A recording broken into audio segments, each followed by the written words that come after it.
I'll be honest. There are some people who got wronged by our organizational toxicity that didn't deserve it, whose families are different because of it. And so like we kind of said, at that point, hey, we will not do this again. Like we will fight for health at all costs because I don't want to hurt families again if we can help it. I heard you on a podcast talking about organizational doubt, and man, it just grabbed me. What's the best advice you would give to a leader who is experiencing the effects of ethical doubt? I would say first, hang in there because, man, that's hard. I would say you need. What if you were able to sit down for lunch with some of the greatest leaders in the world? What would you ask? What would they say? Welcome to the Lynch with a Leader podcast, where you're invited to join us in learning the spiritual principles behind big success. Here's your host, Mike Linch.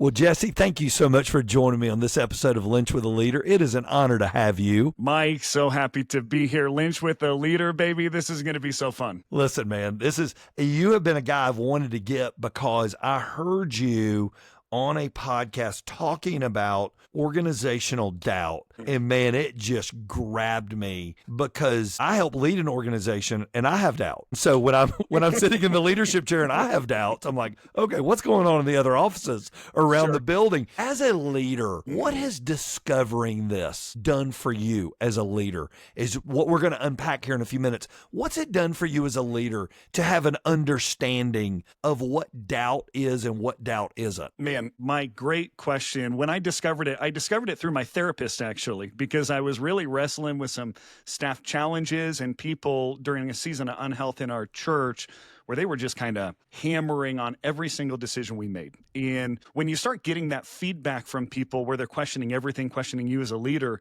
you start thinking like the entire organization is broken. And the moment somebody just asks a question about like, well, should we actually do this one thing this way?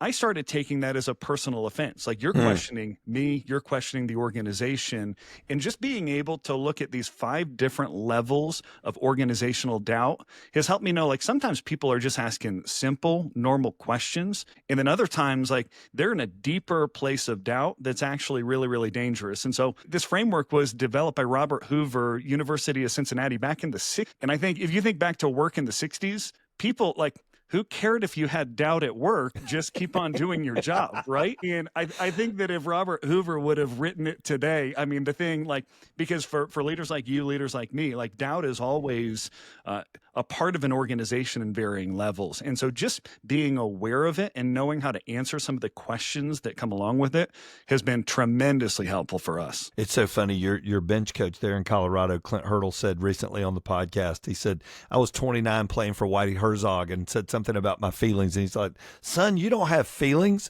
We don't have feelings around here.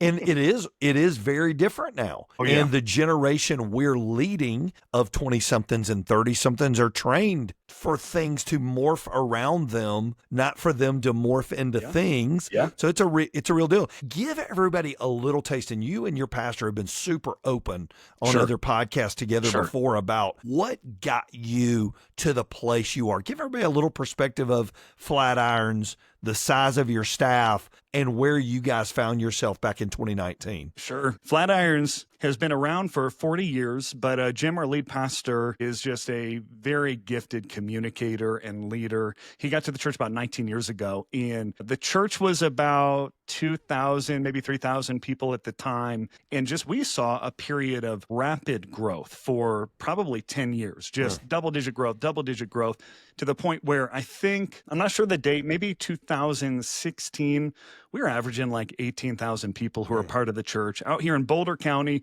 which is not necessarily friendly to churches and large churches, especially Bible-believing churches. And what I tell churches is that when you have momentum, you're probably not as good as you think that you are. right? Like it's just like when you got the wind of the spirit, when you've got just like when things are working, you get away with some stuff that you wouldn't normally get away with. So that was happening for about 10 years. We didn't have a ton of structures. The team had grown to about 168 staff at the time. And then in 2018 to 2019, our staff was starting to ask, we had stopped growing. Jim was feeling the pressure of, I lead an organization that's not growing. We had a ton of new staff going through what I've come to learn as organizational adolescence, which means in the same way that as an adolescent is going to define and kind of find themselves in opposition to their parents, people who are new to work do that toward the organization as well. They go through organizational adolescence. And so we had that going on. We had mid-level leaders who were non-confrontational. We had an overwhelmed exec team.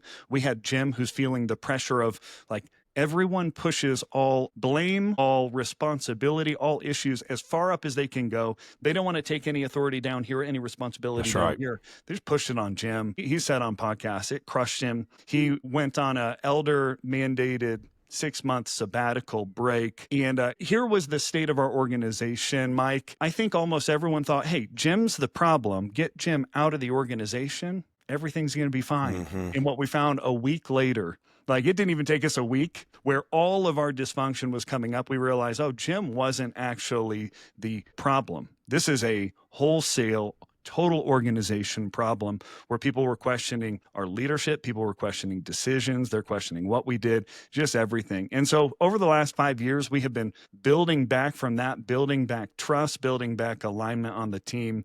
And this framework has really helped us just help people understand their level of doubt and then how to move back a layer or two and get to a place of trust. So you were not in the XPC at that time, right? So in the business world, the executive vice president or whatever the role would be, chief operating officer, you weren't in that seat. How much of that doubt were you feeling as a staff member? You're on the lead team, but you weren't in the leader.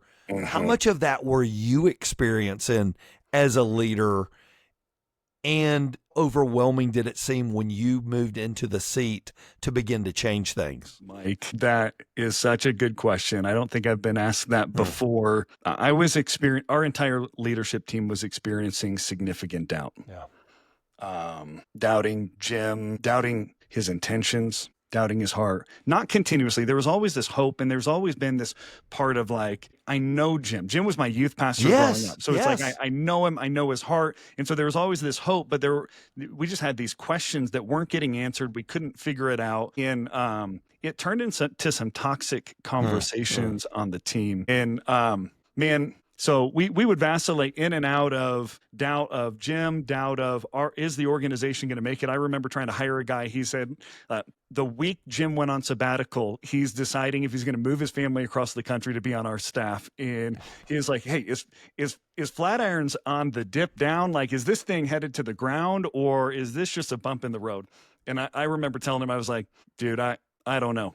It could go either way at this point because things were so uncertain for us. And credit to Jim. Jim did the internal work to come back healthier. He came back in with a humility that I've not seen other leaders in his seat come back in, where I think he had 21 meetings where he heard people just talk about the ways that they felt like Jim had wronged them or that they had felt hurt by just the process or the organization. And Jim has said this, he's like, even if I didn't cause everything, it all happened under my watch. Yeah.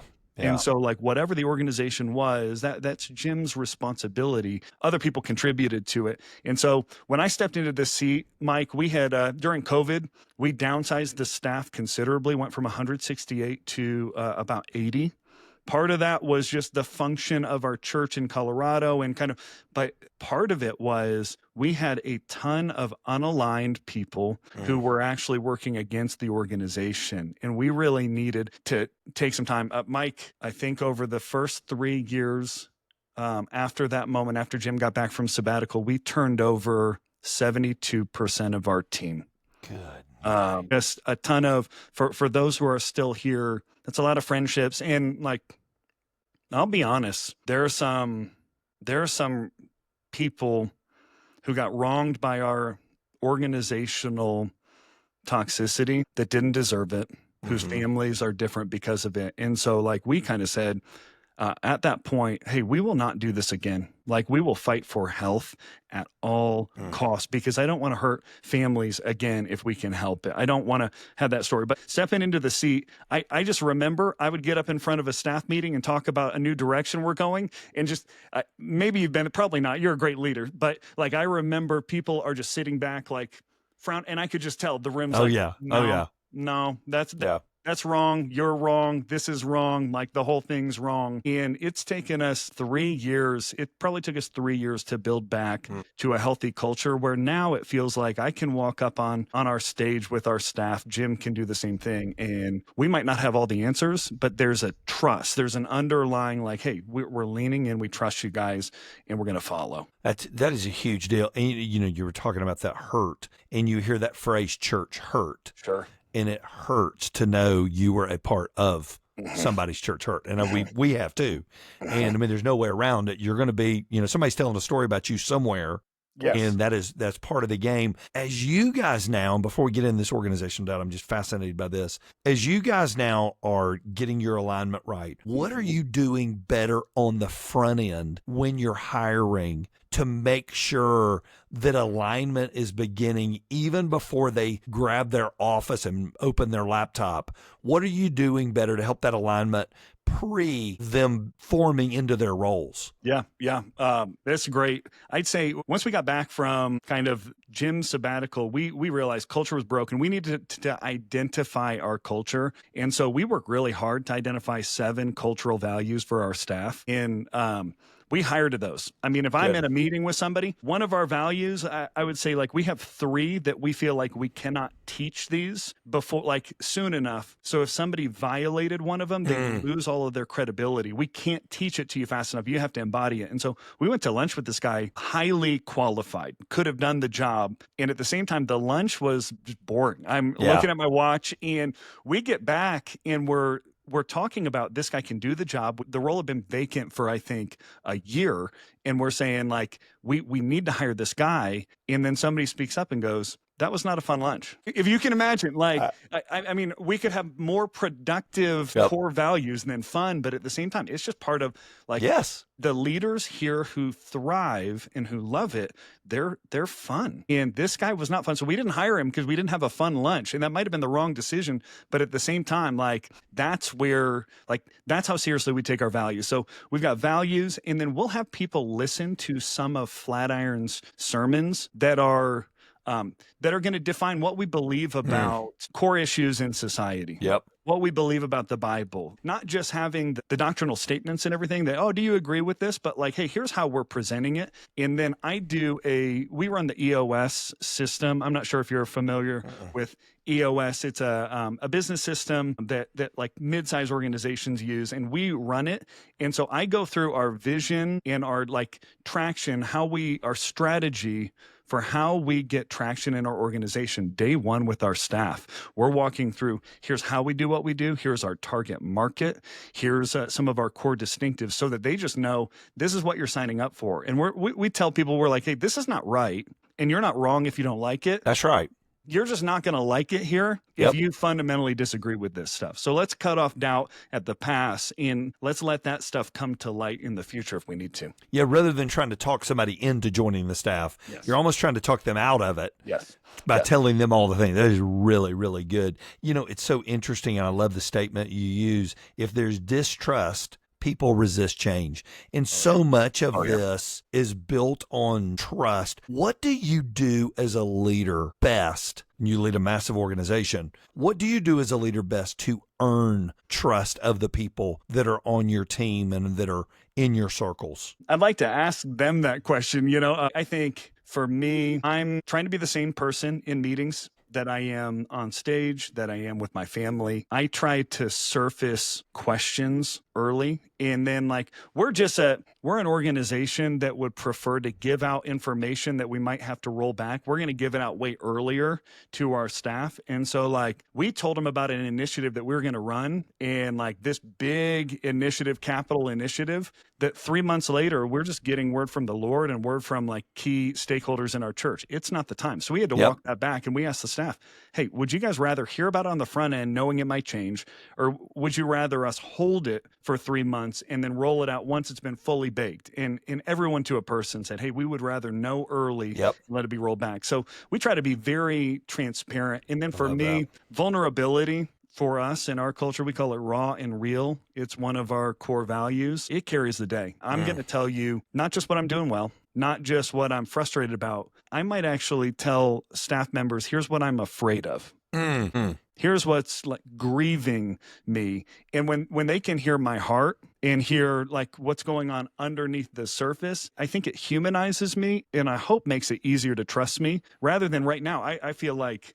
people are trained to distrust authority. It's totally not just doubting authority. They're distrustful of authority. And so I've got to help them see I'm not just an authority. I'm a person. I've got real questions. I've got real flaws. And it wasn't just a couple of years ago I was sitting in their seat with the same questions that they have, right? And to me, that's the biggest thing.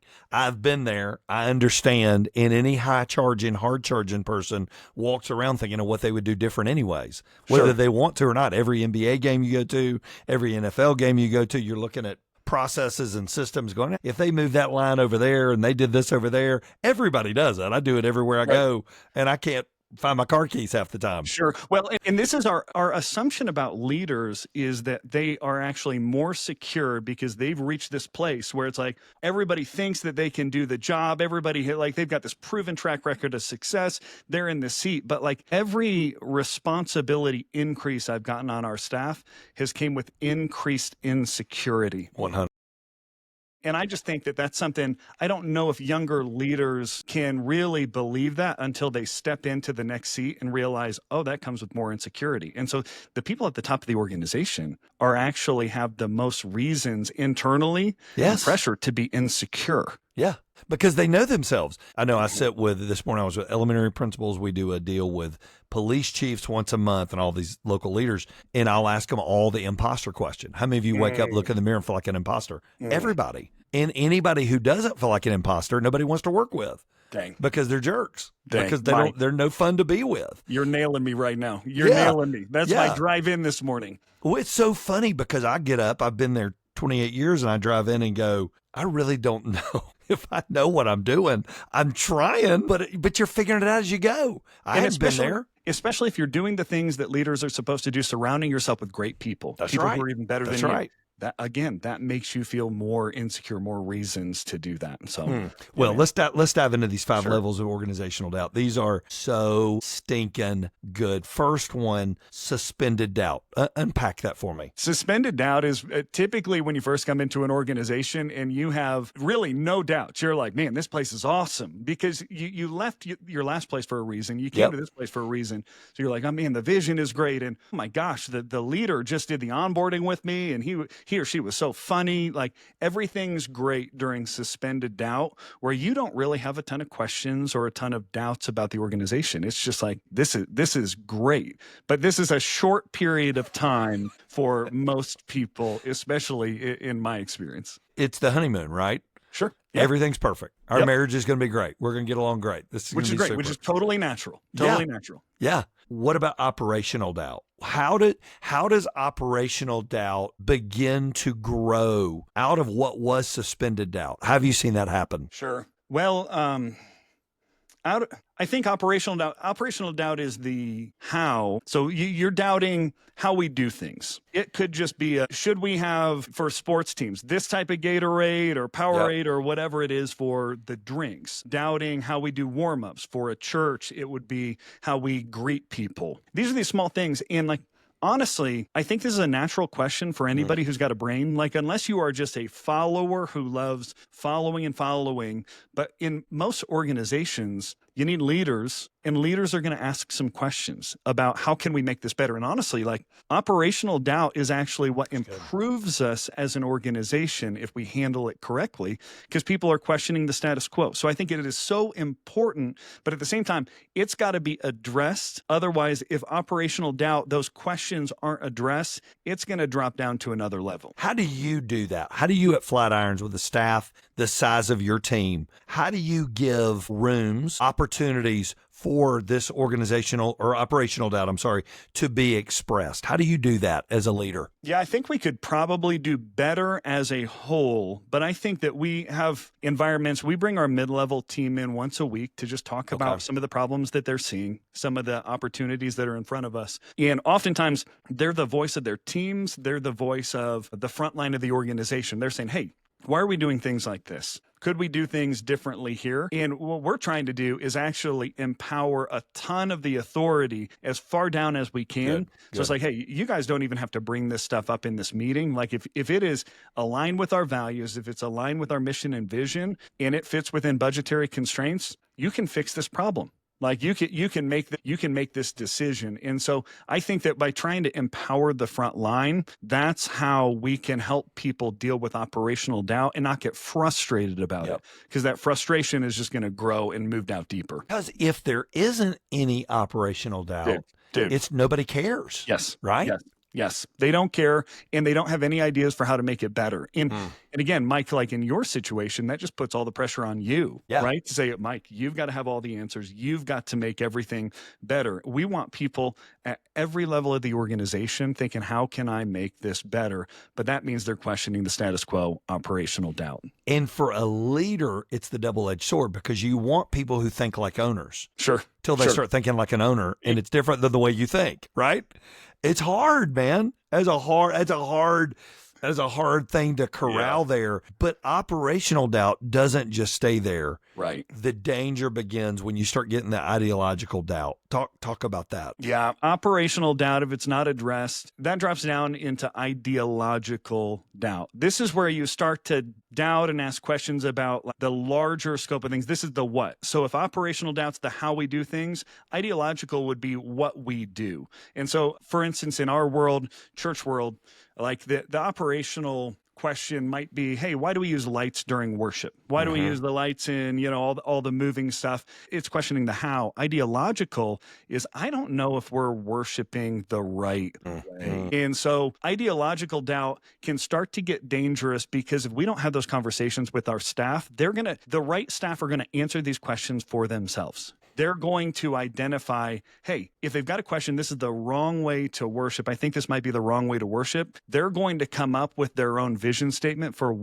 for how we should worship and for what it should look like. And if that's in opposition to the organization, that's going to be a toxic cocktail for leadership and for doubt to continue to drop down. How do you notice it? How do you notice when what began pretty innocently with operational doubt becomes ideological? How do you notice that as a leader and go, man, that's not a good move. I don't like what's going on there. Are there any triggers or dashboard stuff that you've begun to notice as a leader now that you're so into this world?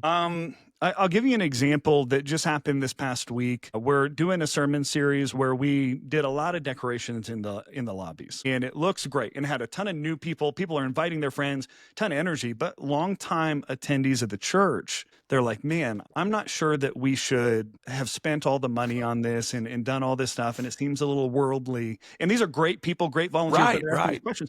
But then like some of the key phrases were, it seems like we've lost our way. It seems like in the past, anytime people start pointing back to the past, like we did things differently in the past, that means it's not just operational, that there's this ideological switch that they're dealing with. And so when they brought up the past, I sat down with this couple, and what I noticed, and we might get to this a little bit later, but when people are asking questions on an operational level, they don't just need operational answers. They need ideological answers. They don't just need to understand, oh, well, here's how we do things. They need to hear, here's why we do what we do. Here's what we do. And if somebody's asking ideological questions, they're not necessarily needing to understand as much, here's what we do, here's why we do it. they need to understand my heart.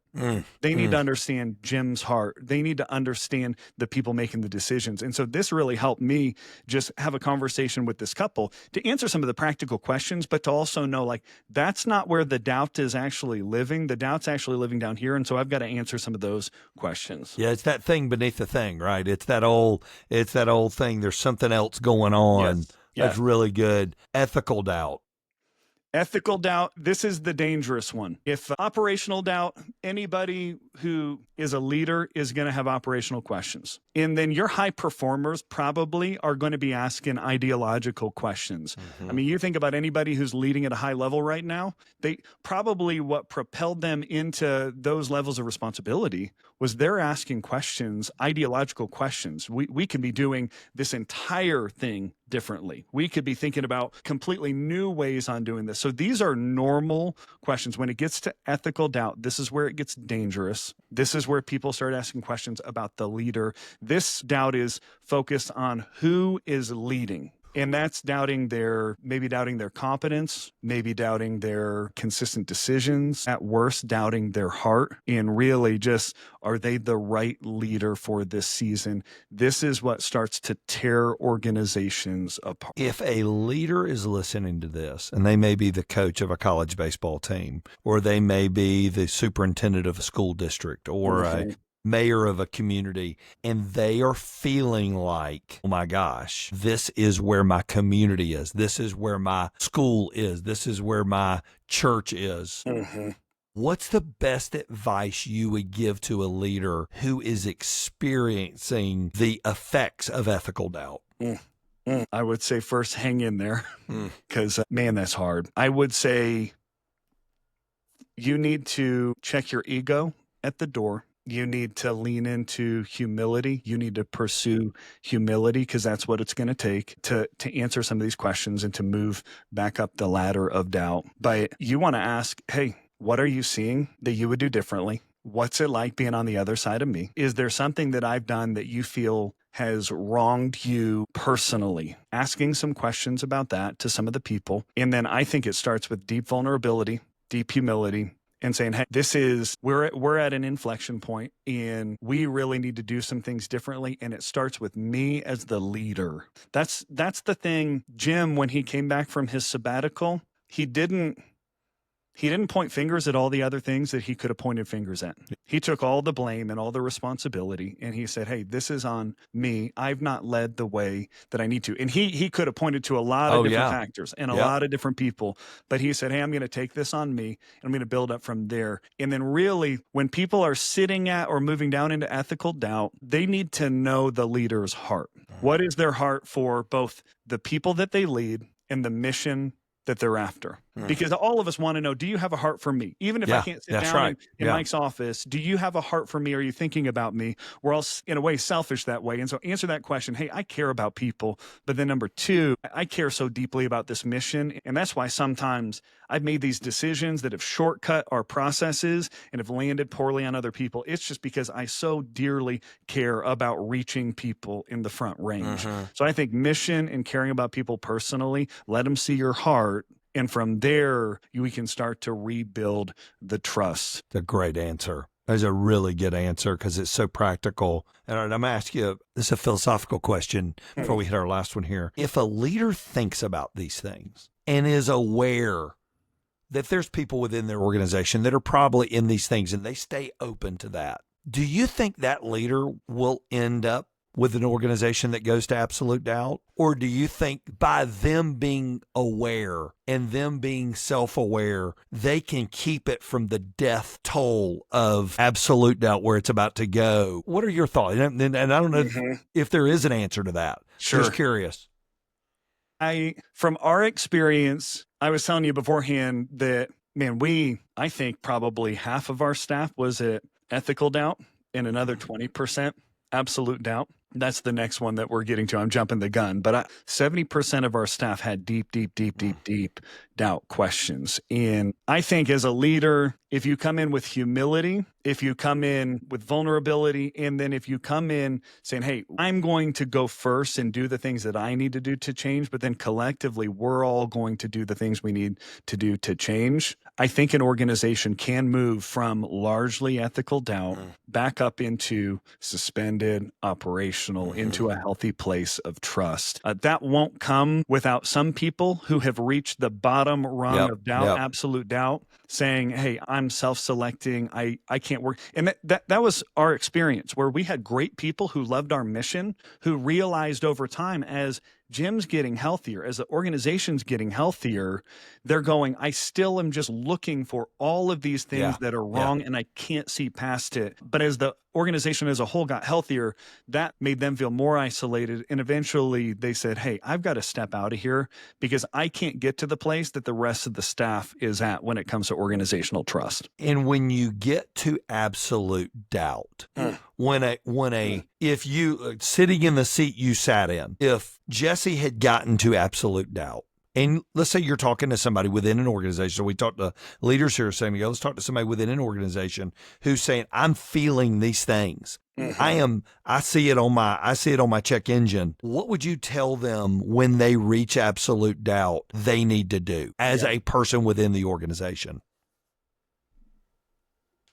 Some of the questions they might be asking or feeling, they're like, nothing's ever going to change. I can't trust anybody here. There are huge flaws in this organization that nobody's fixing. Those are absolute doubt questions. It's when you doubt everything. And if someone is feeling that, one of the principles of organizational doubt is that once you hit absolute doubt, there's typically no going back to trust in that organization without a separation. So, and we've seen this. Everyone who hit absolute doubt on our team, like there has not been, I'm sure that there might be an exception out there, but at the same time, like everything that we've seen, everything that I've read, when you hit absolute doubt, there has to be a separation from the organization. And it depends on the leader that you have. If you have a self-aware, humble, vulnerable leader, and you're feeling this, you can go talk to him and say, I'm trying, but I know I cannot lean back in the way that I need to lean back in here, and have that conversation. If you're working for an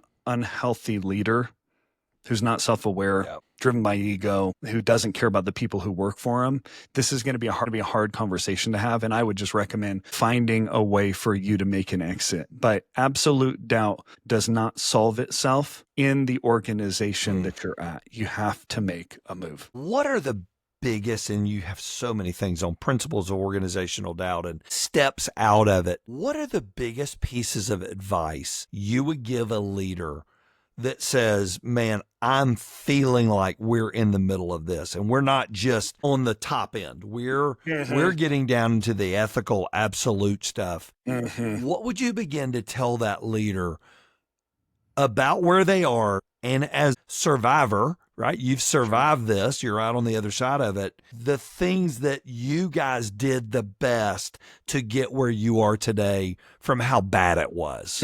A couple principles that might be helpful, and I've got more of these, but just a few. Number one, we've got to treat doubt as an ally, not as like when people ask questions, so often we immediately take it personally. When people express doubt, it's an ally because they have those doubts internally. Right, Mike? Like they're asking those questions internally. So when they surface the doubt in a question, we can't respond defensively. We need to say, hey, I'm glad that they're expressing this so that then I can try to help realign them back to the mission, reorient them back to trust. I would say for anybody who's a leader who's going like, man, people are far down this and it just seems like it's so dire. They're an ethical, they're an absolute. One of the principles of organizational doubt is whatever doubt they're expressing externally, their internal level of doubt is actually one layer deeper. Hello. And so if you're expressing operational doubt, you're actually asking ideological questions, your internal ideological questions. If you're asking ideological questions internally, you're at ethical doubt. But here's the kicker, and this is the one that hit us. If you're consistently voicing ethical doubt internally, you're at absolute doubt. And this is not, the deeper you are in doubt, the more tension it's creating, not just in your work, not just in the organization, not just in your team, but it's creating tension in you. It's creating tension in your family. it's probably creating tension in your physical health, in mental health. And so like, it's kind of like a car when your tires are out of alignment and it's just shaking. It takes more energy. There's so much friction until things get back into alignment. But the kicker is if you're consistently questioning the leaders of the organization across the board, you are probably at absolute doubt, and you probably need to ask some questions of yourself. Is it time for me to make a move? You know, I remember, and I've heard you talk about this, that the people begin to form together these levels, and they create that common enemy, right? Yes. And I remember going to a Ritz-Carlton training a few years ago, and they said, when we hire new people, our job is to keep them away from the cave people. And they said, what are cave people? Constantly against virtually everything. And that's that group. Yeah. That is that group. They're not for anything. They have quit, but they're coming to work every day. And grabbing a paycheck. Hating every second of it. Making everybody around them miserable. And listen, it happens to anybody. It can happen to me. It can happen to any seat on the bus. What would you say about navigating doubt personally? What is the most important thing if you are thinking about where you're at right now as the XP? So you're the two in the organization, and you begin to go, man, there are some things I'm not lining up with now in an organization. What are the most positive steps you can do? I think you would start with asking questions about your leader's heart, because you want to start and try to discern what level of doubt that you're in, because that's going to help you identify what questions you need answered. And so I want to start with, do I trust Jim's heart? Do I trust his intentions? Okay. That immediate. Yes. Do I trust this approach we're taking to ministry, or this approach that we're taking to how we're speaking about controversial issues in our culture? Do I trust this? If that's a no, then I realize, hey, I'm probably at ideological doubt, and I need to ask some questions, not just ideologically, but I also need to ask some vision questions from Jim. I need to hear some of the vision, some of the mission, and then just how he's thinking about this. Or if I'm actually online with like, hey, I agree with how we're talking about these issues and everything, I just got these small operational questions, man, like one of two things. Number one, I can get those solved, and I can ask Jim, and we can try to figure that out together. But oftentimes it's just like, hey, that's a preference thing. You know, Jim and I are different leaders, right? Like, he's going to lead one way, I would lead a different way. There's not a right, there's not a wrong. And so it's really like, I've heard in marriage, people talk about when they're disagreeing, in a partnership, there's a disagreement. Hey, what level are you? Is this a 3 out of 10, or is this an 8 out of 10 to you? Good. And like for Jim, if it's an 8 out of 10 and it's a 3 out of 10 to me, Jim, let's do what you want to do. If it for me is an 8 out of 10 and for Jim it's a 6 out of 10, I don't know if Jim goes below 5 on caring about anything. You know, like that's just the leader that he is. I love it. But like if I'm at an 8, then this is something we'll discuss. And unless he's feeling a 10 about it, he would probably defer to me in this area. But I would try to identify what area I'm ask some questions. And then it's just a common practice is I need to understand Jim's heart for me, so good, heart for the mission. And I think that's just if a leader did one thing from this, every time they're with a person, every time they're in front of a team, they're going to ask the question, hey, am I showing them my heart for them and my heart for the mission? That's fabulous. That's fabulous. And we're going to link to one of your articles I've seen written where you outline a lot of these things because, man, there's just so much we didn't even have time to get into today. Jesse, you're an amazing – what y'all have done there is a turnaround. I mean, it really, you took a great organization that was struggling and I heard John Maxwell just say this on a podcast the other day. It's a U-turn. I mean, you did a U-turn. You were headed down, you leveled it, and now you're headed back up. And here's the hard part. Y'all were a great organization from all the metrics, even when it was bad. Right? It was bad. Largest Easter we'd ever had was during the bad season. It's insanity. That's crazy. All right. Final question of the day. Yeah. You got a lot of staff report to you. Sure. You're their shepherd. You're their go-to guy. You have team leaders and you have division leaders. I know that meet with them. If I were to sit down with one of them 10 years from now, and I were to say, tell me about the leader Jesse was for you during your time at Flatirons, What would you want them to say about you? I don't know why I'm tearing up. I would want them to say that I gave them permission to choose their family first by my example for how I chose my family first in ministry and in a high-pressure environment. I want him to say that. He loved his family. I want him to say that Jesse believed in me. He saw something in me. He believed in me, that he worked to develop and bring that out of me, but he wasn't afraid to challenge me either, that he leaned in. I would want him to say I'm the same person on stage as I am off stage, but that I just deeply cared for people. And Mike, even as I'm talking about this, I'm thinking about the room that I walked past this morning, rushing to come get on this podcast and just going like, what does a little slow stroll around that room look like, and have a couple just quick conversations so that they know my heart. Hey, I care deeply about the mission and I care deeply about them. Thank you for listening to the Lynch with a Leader podcast with your host, Mike Linch. If you enjoyed this episode, you can help more people hear it by subscribing and leaving a review wherever you may be listening. For full episode notes and more spiritual leadership resources, visit MikeLynch.com.